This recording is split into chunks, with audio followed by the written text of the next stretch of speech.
I still remember the first time I stepped foot inside Lord Breckly's London estate. The air itself seemed heavy, thick with the weight of old secrets and unspoken fears. The house was grand, of course, marble staircases, towering oil paintings of men who never smiled, and chandeliers that cast eerie shadows against the high ceilings. Yet beneath the elegance, there was something wrong. The walls felt like they were listening. The halls, like they stretched a little too long in the dark. Lord Breckly was a man of power, and he never let us forget it. He was not cruel in the way that left bruises. No, his cruelty was colder, sharper. His words cut deeper than any blade. His punishments were silent but merciless.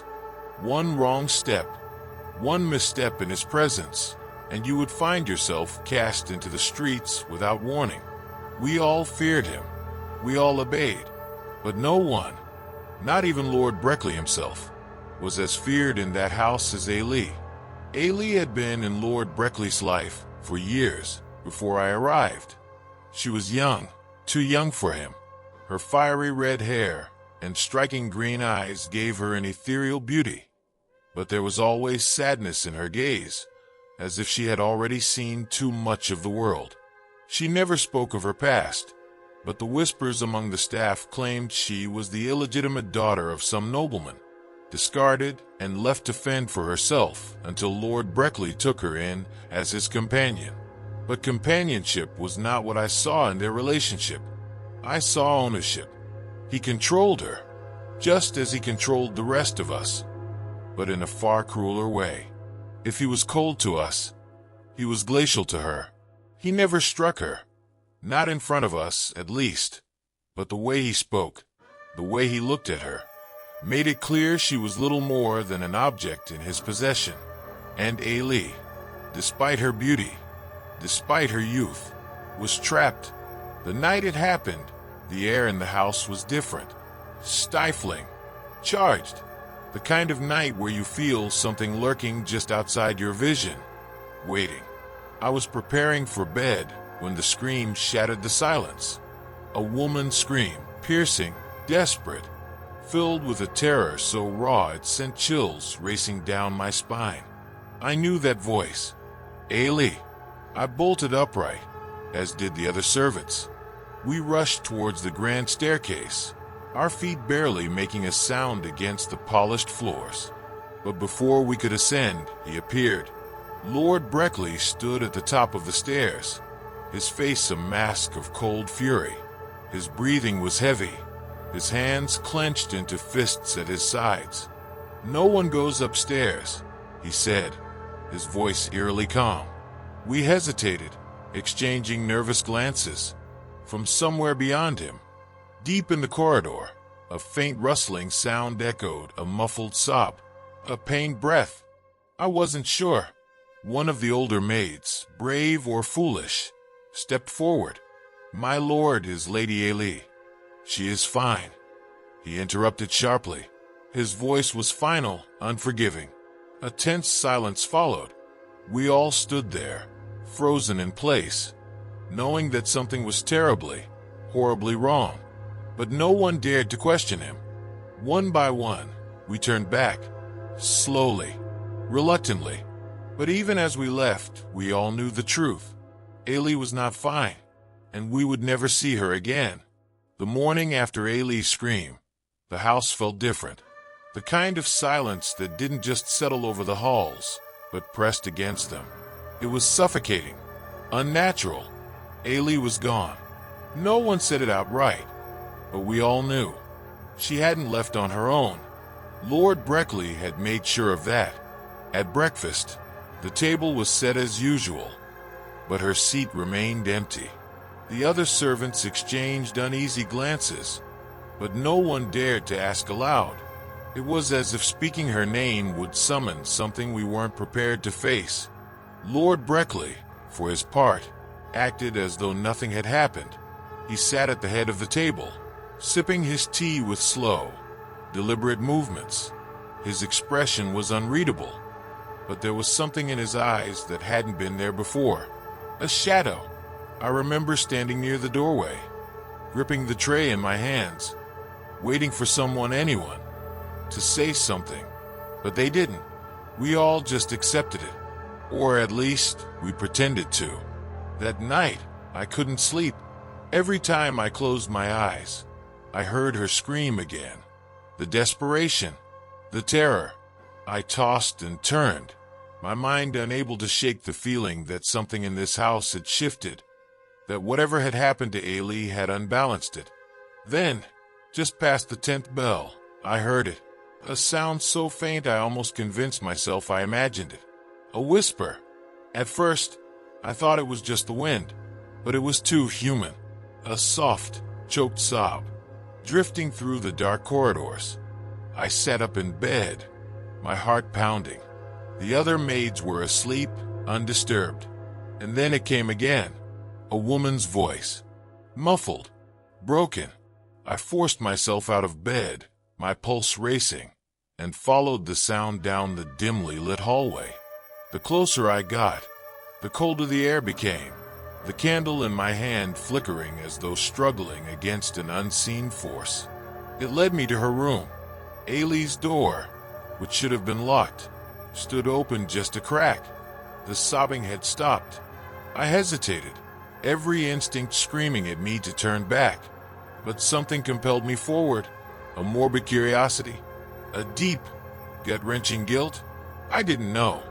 Pushing the door open, I stepped inside.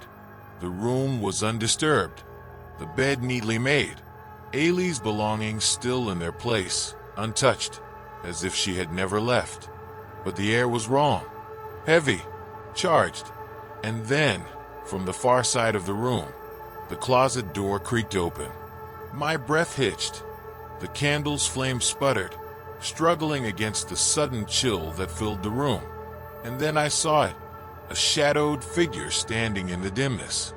I knew it was Ailee. She stood there, unmoving, her head tilted slightly as if studying me. Her eyes, those once vibrant green eyes, were now hollow, empty voids that swallowed the dim light. Her arms were stretched out, fingers trembling, reaching for me. My scream lodged in my throat, trapped behind the sheer, paralyzing cold that gripped my chest. And then, she was gone. The closet was empty.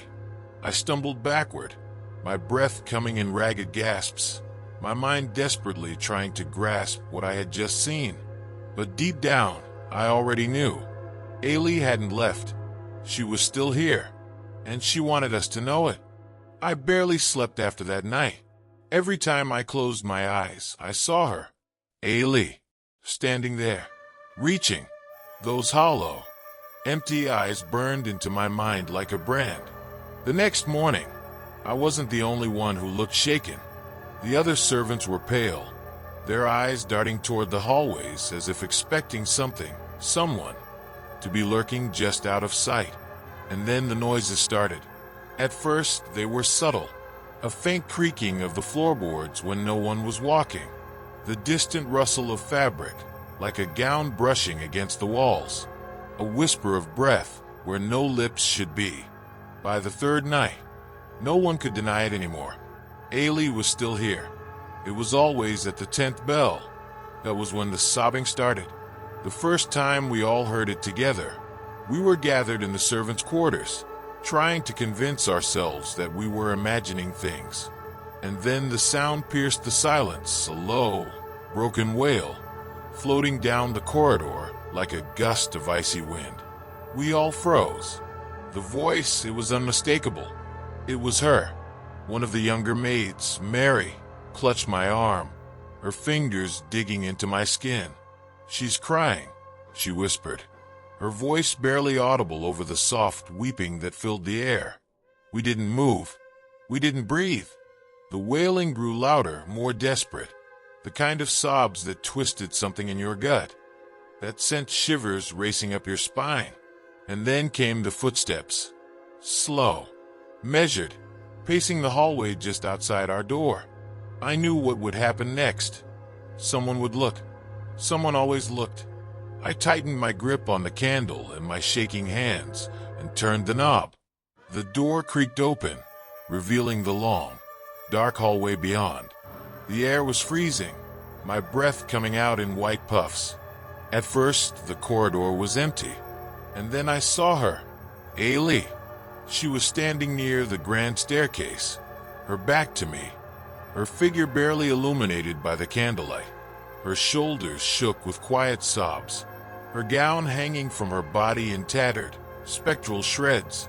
I wanted to move, to speak, but fear rooted me in place. And then she turned, her face gaunt, colorless, her eyes like empty wells of darkness, locked onto mine. For a moment, everything stopped, and then she screamed, a sound so raw, so unnatural. It ripped through me like ice, sending me stumbling backward as the candle flickered violently in my grasp. I slammed the door shut, pressing my back against it, my breath coming in ragged gasps. The wailing stopped. The hallway was silent once more. No one spoke. No one needed to, because we all knew what we had just seen. Ailee wasn't gone, and she wasn't finished. I barely left my room after that night. None of us did. We moved like ghosts ourselves, avoiding the hallways, keeping to the edges of rooms, flinching at the sound of footsteps that weren't ours. But the worst part, the part that truly sank its claws into my mind, was that I knew she would come again. And she did, always at the 10th bell. The wailing would start, low at first, like the wind sneaking through cracks in the walls. Then it would build. The sobs would echo through the house, bouncing off the old wooden panels, filling the halls with a suffocating grief. And then the whispering would start. I couldn't understand the words. They were too soft, too distant, like a conversation being held in another room. But I knew. They came from her, Ailee. The whispers crawled through the walls, pressing against my skull like 1,000 unseen fingers. Some nights, I swore I felt them brush against my skin, as if someone, was reaching for me from beyond the veil. And then one night, it changed. The wailing didn't come. The whispers didn't slither through the walls. Instead, there was a knock. 3 slow, deliberate knocks. At my door. I froze, my heart hammering so hard I thought my ribs might crack. Another knock. The candle on my bedside table flickered violently, casting jagged shadows across the walls. I swallowed hard, my throat dry as sand. I knew that if I opened that door, I would see her, but I didn't move. The silence stretched thick and suffocating. And then, the door creaked open on its own. I couldn't breathe. A gust of frigid air rolled into the room, carrying the scent of damp earth and something sour, decayed. And then I saw her, standing in the doorway, her form bathed in the dim glow of the dying candle. She was closer this time. Her once beautiful face was hollow, her cheeks sunken, her lips cracked and bloodless. Her eyes, those awful, empty eyes, locked onto mine. And for the first time, I understood. She wasn't just haunting this house.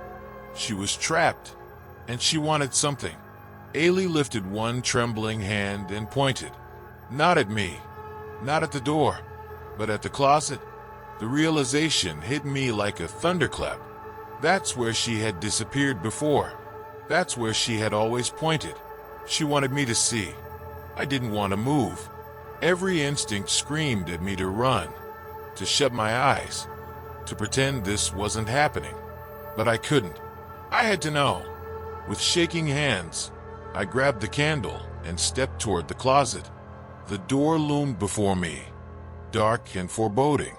I reached for the handle, and then Ailee let out a sharp, guttural sob and vanished. The air around me collapsed inward, the candle snuffing out as an unnatural cold filled the room. I was alone again, but I knew now. She wasn't trying to hurt me. She was trying to show me something, and whatever it was, it had been hidden for far too long. I stood in the dark, the air thick with something heavy, something watching. Ailee was gone, but the silence she left behind was worse than her wailing. She wanted me to open the closet, and now I had no choice. With trembling fingers, I fumbled for a match, striking it against the wall. The tiny flame flickered to life, casting weak, jittering light across the room. The closet door loomed ahead of me, tall, old, and wrong. My breath came in short gasps. The scent of something long rotted filled my nose. I placed my hand on the knob. It was ice cold. And then, I turned it. The door swung open with a groan, revealing darkness. At first, there was nothing. Just old coats hanging limp, their fabric swaying slightly, as if something had just brushed past them. But then, the flame in my hand flickered, and I saw it. A hollow space. A false panel at the back of the closet, slightly ajar. I don't know how long I stood there, staring at that opening, feeling a weight pressing against my chest. But I knew this was what Ailee wanted me to find. With slow, deliberate movements, I reached forward and pulled at the panel. It gave way with a sickening crack, and behind it, bones. A twisted, crumpled skeleton, stuffed inside a hidden compartment. The bones were small, fragile, and the skull, oh God, the skull was crushed.